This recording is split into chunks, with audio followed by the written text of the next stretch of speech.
Hello, hello, hello, and welcome back to The Zone, a monthly live show here on YouTube that helps presenters level up their skills. And each month, I'm inviting a guest to talk about different topics. And today's guest is a very, very special person. I have met her only a few months ago, and with every interaction that I have, I'm more and more impressed. And she is also a first here on The Zone, the first guest that I'm hosting that has been interviewed by some really, really interesting people. We'll get to that in just a moment. Let me bring in my dear friend, Laurie Schloff. Laurie, how are you today? I am doing wonderful here in Florida, USA. And I'm so glad to see you because I know you had a little bit of a glitch there for a while. I But the did. whole idea of losing your power, maybe that fits in with executive president we don't want to do, right? Exactly, exactly. And I literally felt powerless today. This is a state that I'm not too familiar with, but yes, our power went out here in the entire neighborhood, and it was dark for about 3 hours. And I started to get quite nervous. So I sent you a message, right, and said, Laurie, I think we are going to cancel this one here today. And right after I sent out the message, hooray, hooray, the power came back. And I'm so glad because we can have this conversation here about executive presence. And this is something that is becoming more and more important. I believe our presence will be even more important in the future when we have so much of the fake stuff going on, the AI stuff, and so on. It becomes so much more important to actually have a presence, whether it's in real life or whether it's on your screen. So, Laurie, welcome to the show. I'm so excited to have you. And let's very, very briefly say hello to our viewers online. We have Yash joining us from India. Yash, always great seeing you, of course. We have Saeed, the facilitator. He has been on The Zone more than once and even had some guest appearances in one or two shows as well. We have Andreas Uttiger. He joins us from the Philippines. And we have Philip joining us from Germany. So quite an international group here. I absolutely love it. So, Laurie, we usually make this a lot of fun for our guests, our viewers. And one way to make it fun is I love to play trivia games. And that also gets the conversation started in a very, very fun and engaging way. So are you ready for a little trivia here, Laurie? All Absolutely. right. Very cool. Let me flip over and immediately bring up the first trivia question, which is, what's one item that executive presence absolutely requires? One item that executive presence absolutely requires. Is it a well-timed joke? Or B, fancy tech gadgets? After all, you got to show who you are. C, focus and composure. Or D, designer clothing. So if you're watching us live, type in your answer into the chat. Is it A, well-timed joke, B, fancy tech gadgets, C, focus and composure, or D, designer clothing? Let's have a look at what our audience is guessing here. We have Saeed. Oops, Saeed is going with A. Do not need to read the rest. And I like that. And of course, Saeed is one of the funnier guys that you've ever meet. So I can see that that is his number one guess here. And Philip is going with C, and Andreas C and a bit of A. And that's, I think, maybe the combos between those are, in fact, what will make this. So let's see, what is your answer, Laurie, before I reveal the actual answer? Okay, well, I work with folks who have to survive being in front of people, so A would be nice. B, Yeah.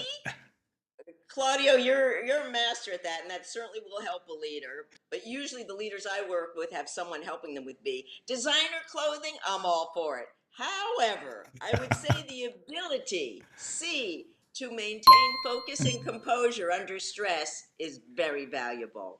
That's the one. C, focus and composure under stress. So, Laurie, let's talk a little bit about this. These are skills. We are not necessarily born with the ability to focus, right? So, you are a coach, you're an executive coach, you spend a lot of time with high powered people helping them find that focus and composure. How do you do it?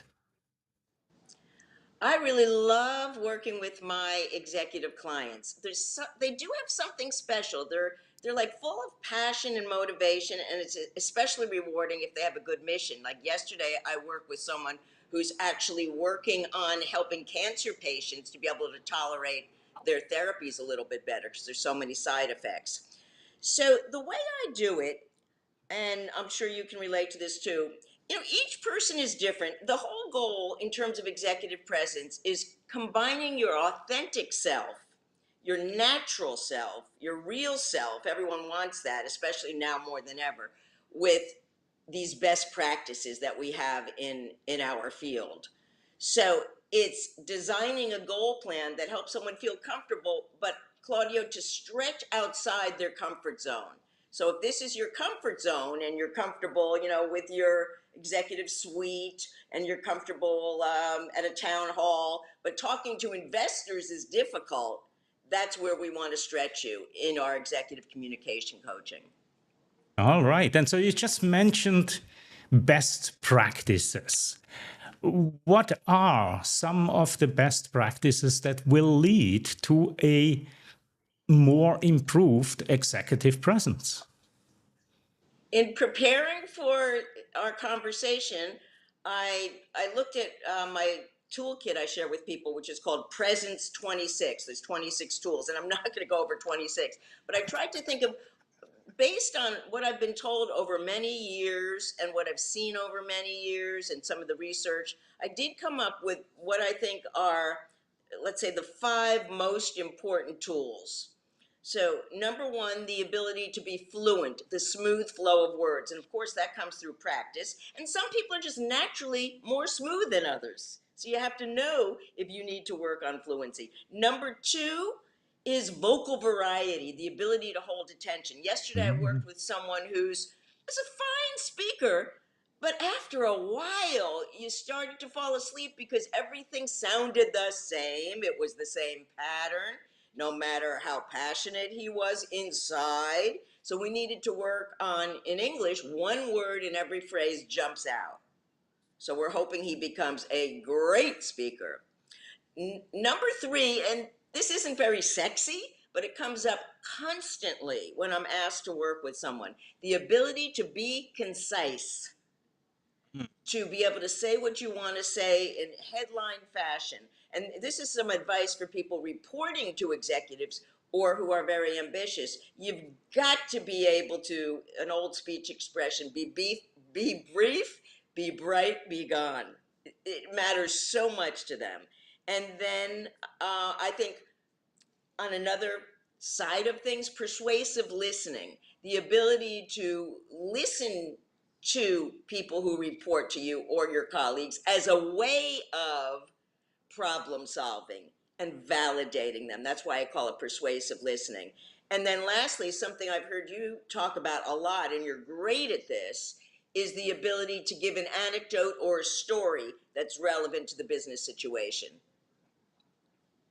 Wow, this is a great, great list. Absolutely great. And I especially love the persuasive listening. I've heard of active listening, of course, right?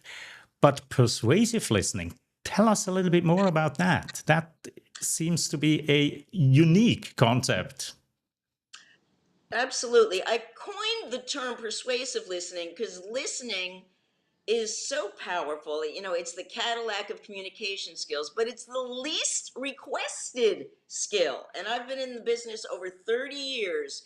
And literally, I think I can count on one hand the number of times that a client said, I want to work on listening. It comes up eventually, but why do I say persuasive listening? Sure, being listened to is lovely. Sure, being listened to is nice. But what I'm saying here is in order to get your goals met, you need to validate the opinions, the information, the point of view of people who might be neutral or even disagree with you in order to move ahead. So you're listening as a strategic tool, not just because it's a wonderful human thing to do. Don't get me wrong.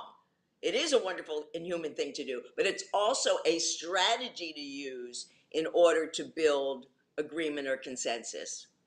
This is absolutely beautiful. I love how you're viewing this. This is superb. And Andreas, he felt number three. That resonated a lot with him. Being concise, crisp, and on the spot is so useful in many areas. So, my question on this one is if somebody has a tendency to be a little chatty and getting lost in the tangents somewhere, what can you recommend them to become more concise, to be more crisp? You can play a lot of games with yourself. So, a common strategy, I think it's usually the first one I teach, is how to be direct. So, if you write on a piece of paper a large X and then you write three small X's after it, the big X is your headline. Say your main point in 15 words or less, and then back it up with 3 points. Now, here's the trick. Can you do that first in 60 seconds when you answer a question? How about 30 seconds? The real pros can answer a question in 15 to 20 seconds. So it's so easy to time yourself these days, right? With your phone or, on Zoom, right? We can use a timer. And you're great at this too, Claudio, because I know when I've been in your sessions, you definitely know that people have to control what they say with time. Mm-hmm. Yeah. Yeah. And that's probably in the nature of what I'm doing as a presentation coach who is preparing people for these timed speaking opportunities, right? Sometimes we only have 2 minutes and it's amazing how often I really catch people, they want to tell you everything. And if you tell them you only got 2 minutes, all they do is speed up instead of saying, what is the true essence? And let's get to that. That's such a good point. I'd rather have someone say 3 points well than 33 in a frenzy. And we could actually do a practice exercise if you want. We can Absolutely. both do it. Yeah. So Absolutely. let's Always up see. for that. Sure. So let's see if we both can answer the question, what do you love best about your job, your role as a coach? And let's see if we both can answer it in 30 seconds. And let's try to use the model, the headline, and then back it up with 3 points. And we may not be that terrific because we didn't plan this, but we should be decent. So, yeah. So, Uh, so what do I like most about my job in 30 seconds? yes. Well, I absolutely love that I get to help people in my job. I get to help them improve their speaking skills. And with those speaking skills, so many doors and so many opportunities are going to open up for them. And this is really the number one and the primary reason why I'm doing what I'm doing, to help others improve and grow. Beautiful. I think that was exactly 30 seconds. And another Okay. way to do it is you could have three different reasons too, because often when people report to executives or give an executive briefing, they have lots of detail, but they have to get out the points, very, very quickly.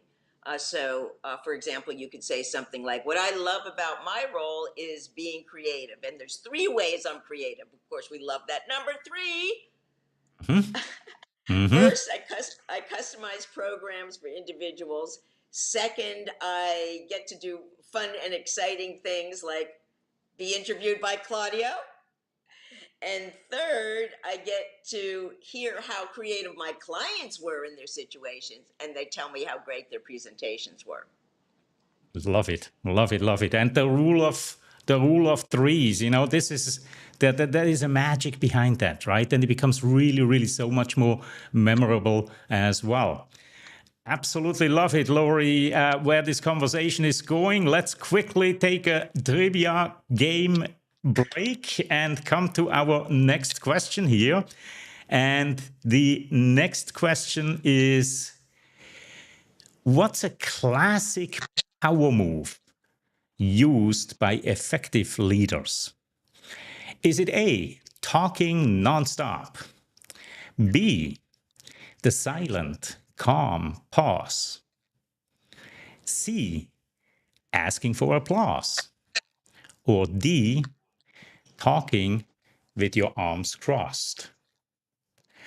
Again, what's a classic power move used by effective leaders? Is it A, talking nonstop? B, the silent, calm pause? C, asking for applause? Or D, talking with arms crossed? And I see we have a couple of answers coming in. We have Yash and Philip both going with B.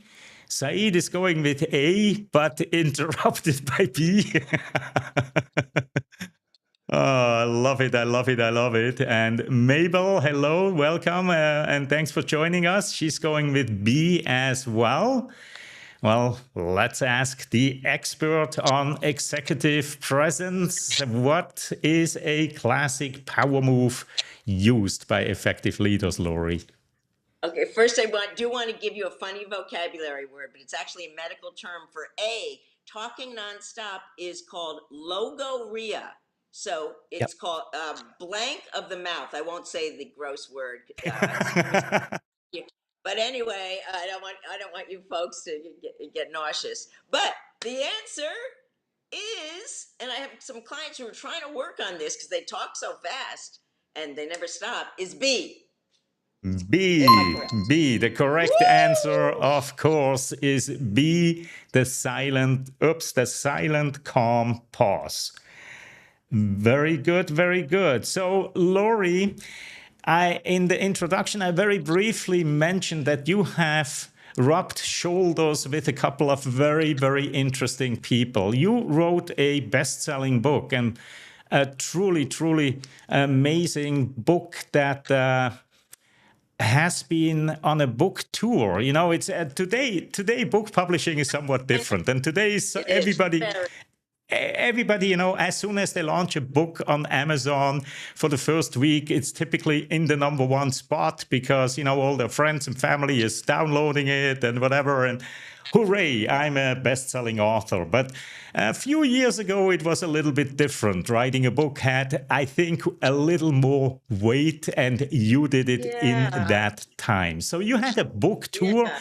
and you even Yes. ended up on the Oprah show and many, That's many right. other national TV shows. Now, I've never had anybody here across from me on the screen that's been on Oprah. Tell us a little bit about that experience. That must have been out of this world. Well, everything happened so fast. I got to get here, and yeah, Yeah. my computer's in the shop, so I'm using my iPad, and Claudio's trying to help me to use it well. Anyway, it was a very exciting experience. So Oprah had a show called "I Don't Like the Way I Sound," And she had me on as a guest because I am a speech expert. My actual background is in speech pathology. And of course, the reason I was asked was because of the publication of the book. And as Claudio said, um, decades ago, you, when you wrote a book, you had a book tour. In fact, one of the criteria for writing a book was that you would be good on TV and radio. Obviously, there wasn't social media yet. So I have the dubious distinction, everyone, and my mom was very proud of me. I cured a whiner on national television. So this is the way it went. Oprah would bring on someone who sounded really bad, and she asked me to cure them. What would I do? So, do you want to hear the whole story, Claudio? Course, of course. If you want to move a little bit to your left, that would help centering you on that screen. Yep, you got it. You got it almost. Okay, to my left. All right, Yep. wait, let me see. He's so good with me. I'm his worst student. No, no, no, not at all. But you are moving to the right. I want you to move to the left. You know, the left. Yep, that's that left. That is the good left. Okay, and Okay. he's also teaching me left and right. Okay. All right. So, how's this? Yeah. Better. Okay. Better. Okay. Okay. So, um this woman comes on and Oprah says, "Marlene, show Laurie how you talk." "Bob, it's time for dinner." Oprah says, "Laurie Schloff, can you cure Marlene?" Now, think about it, everyone. What is whining? Whining is the air comes out the nose and the vowels are elongated. So I said, "Marlene, what I want you to do, make your voice come out your mouth, not your nose, and make the vowels shorter." So on national television, she says, "Bob, it's time for dinner." And Oprah says, "Laurie Schloff, that was amazing." That So was and amazing. a lot of other funny things happened too. But yeah, it was a very positive experience. And it was before she had her book club, just my luck, huh? Yes, just before. Exactly. Few Hmm. years before. So yeah, no, No. that was a great experience. I'm one of these people, and everybody's different this way. I love being on. So when you ask me to be on your show, and I'm going to ask you to be on my LinkedIn live show, Uh-huh. I mean, that makes my day. I can tell. I can tell. You just love it and you have so much to offer. You have so much that you're doing. So, how did you end up with a specialty in executive presence? Well, that's very interesting. I think as you go along in your career, you find that you're sort of your people gravitate to you who sort of see you as a peer. Um, so, for example, my daughter is also a coach. Well, everyone likes her, but I think the millennials especially like her. So I think leaders are attracted to working with a coach who is more experienced and mature. Not always, but I think you tend to attract a stage in life where you're at. Absolutely. Yeah. Yeah. So when you coach people, I'm sure you meet people from all walks of life in your sessions, like I do. Uh, Tell us about a funny experience that you had with a client in all those years that you've been doing what you're doing. Well, one memorable one was working with a prince from a Mideastern country, and it was all very mysterious. And he wanted to meet in a hotel. Thank goodness it was a conference room. And he took out wads of cash for the payment, Okay. which was pretty unusual. And for I guess maybe this was traditional. He had to get approval from his father, and we went up to the penthouse of this hotel. Frankly, I was a little nervous. I didn't know culturally what was gonna happen, and I just remember his dad, who was quite elderly, was sitting in a chair, and I just can imitate him. Who are you and what do you do? So that's one memorable experience. The Interesting, prince is no interesting. longer in my life, and I didn't get whisked away to some country. Yeah. Very cool, very cool. Well, I think that's a great moment for another trivia question. Let's go on. Who said leadership is not about being in charge? It's about taking care of those in your charge. Love it. Was this A, Warren Buffett, B, Sheryl Sandberg, C, Simon Sinek, or D, Tony Robbins? Again, the quote is leadership is not about being in charge, it's about taking care of those in your charge. Is it A, Warren Buffett, B, Sheryl Sandberg, C, Simon Sinek, or D, Tony Robbins? And yes, this is probably one that most will have to guess unless you are really, really fast with Google. So Yash is going with B. Saeed is guessing B as well. Philip, C. And Andreas, no idea. Fair enough. What's your guess? I can tell it's going to be a guess as well for you, Laurie. Who do you guess Yeah. could have I said do. I this? do love it, and this relates to our persuasive listening and that leaders are responsive. Well, I guess I'd like it to be B, but I don't think it is. I'm going to say A. A, Warren Buffett. Well, I can tell we have at least one avid reader here or somebody who's thriving on quotes or perhaps both or just lucky guess, but it is Simon Sinek. Simon Sinek. I like the quote a lot. Absolutely. Me too. Me too. That's why I put this up here. Now, let me ask you, Laurie, what is it about this quote that you like so much? I think it fits into what we're talking about listening, but also the research shows in many fields, customer service, etc., what we call responsiveness is at the top of the list of traits that are very important. And responsiveness means everything from listening deeply all the way to returning the frickin' email within a couple of days. Mhm. And there's lots of complaints I've heard about people who are leaders who don't get back to people. So it resonates with me because I find that it's really true and it's a deal breaker. It's a real deal breaker for a leader, as talented as they may be, if they are not taking care of the people who work for them. Indeed. Indeed. Yep. Mm-hmm. Yep. What Now, about you?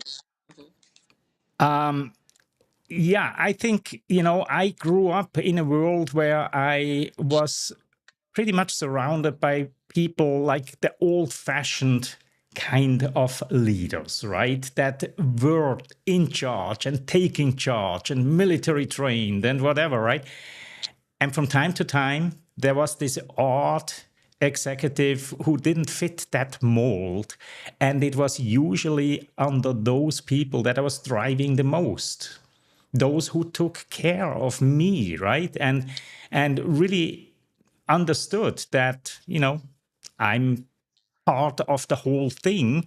And if I'm happy, my job will be done better, and the customer ultimately will be happier as well.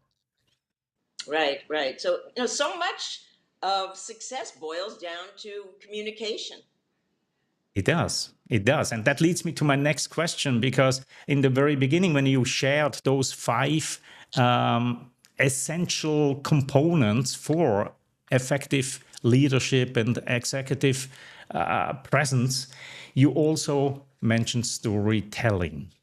And storytelling is something that, is near and dear to my heart, finding the right analogies and, anecdotes to make a point more visually appealing, perhaps? What is your take on storytelling, and how do you see it used by executives in a most effective way? Right. I will defer in terms of technique to you, Claudio, because you're amazing.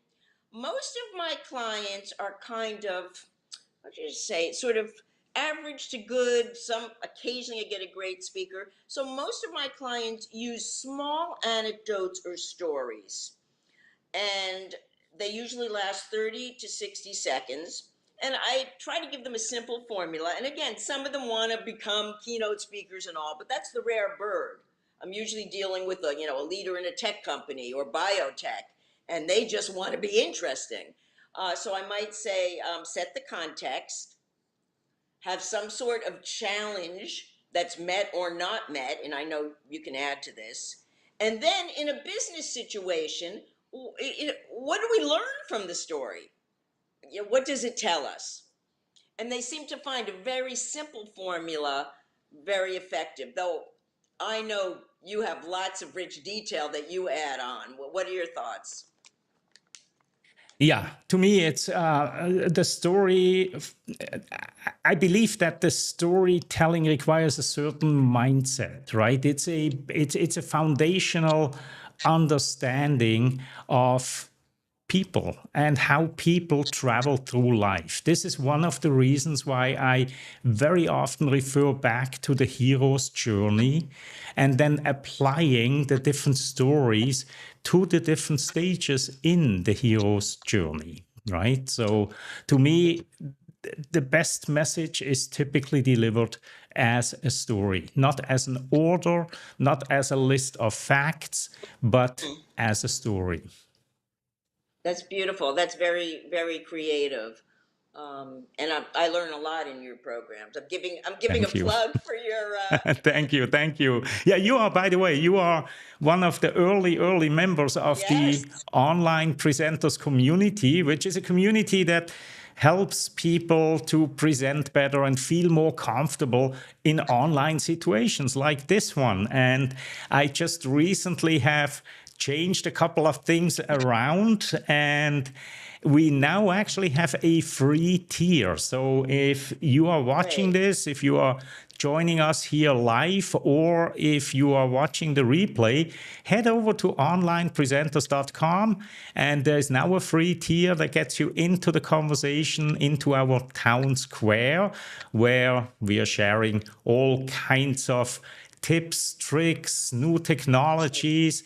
You also get access to courses about on-screen presence and OBS as well, for those who really want to take their skills to the next level. So that's Yeah, it's excellent. onlinepresenters.com. Thank you.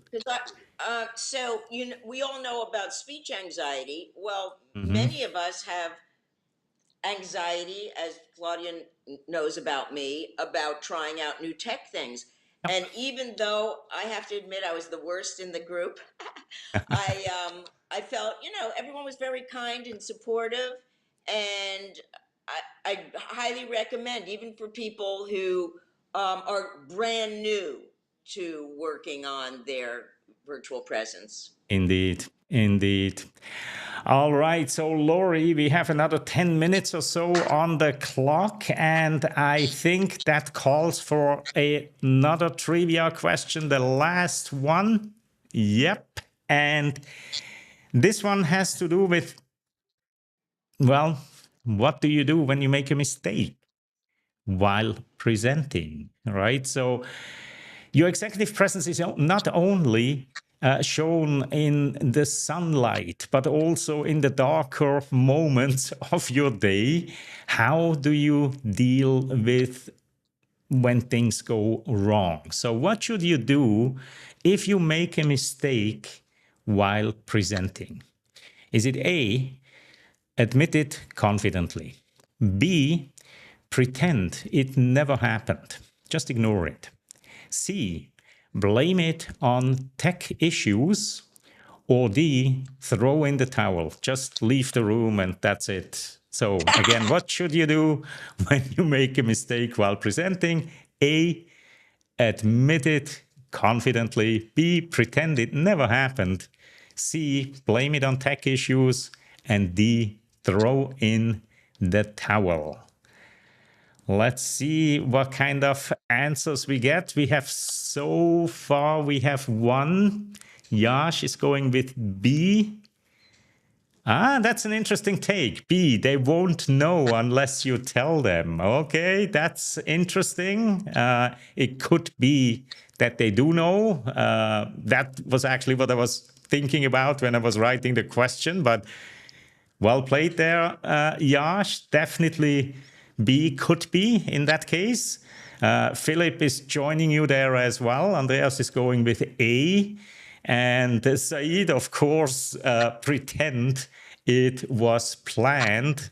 And then Pete, hello, Pete. Thanks for joining us here. Pete is going with A, admit it confidently. Philip, then A as well. Okay, so what's your take on this, Laurie?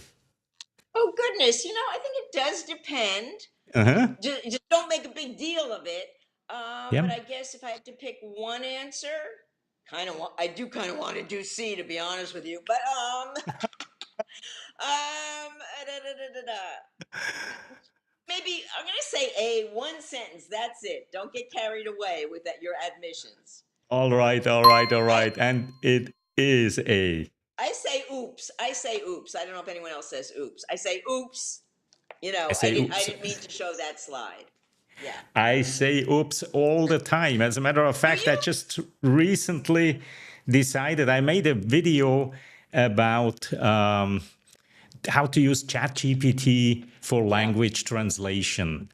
And while I was doing this, I had a moment where something happened that shouldn't have happened, right? And I was thinking, should I edit this out? I could have elegantly just cut it out. And no, I left it in. But what I did in post production, I put my voice over, which basically said, oops. And I then love it. Love it. something, because those moments when something does go wrong, I think they are a tremendous opportunity to show that you are a human being, right? We just all, we identify with people who make mistakes because we all make That's right. mistakes ourselves, right? And so it's okay to admit it, but I do like Yash's take if it's a mistake that, well, if you know that the other person doesn't know what you wanted to do and it didn't work out, right? Then in that case, just move on and pretend that it really never happened. Yeah, Right. very Right. cool. I have two quick Laurie quotes. I Yes, please. once I wrote a sort of a, people said put all your quotes together. People don't know what you've left out. Number one. Number two, there's a moment for every speaker where you say, "Where am I? What am I talking about? And who Yeah. the heck are these people?" So we Yep. all go blank. We do. And I guess that just happened because you promised us three, but you only mentioned two. Two very no, I two quotes. Okay, two point. Very cool. Very cool. So, Laurie, Maybe I said three by mistake, but no, no, oops. no. I may have misheard as well. It's Yeah, yeah, whatever. sure. You're just trying to trap me and get me to say oops.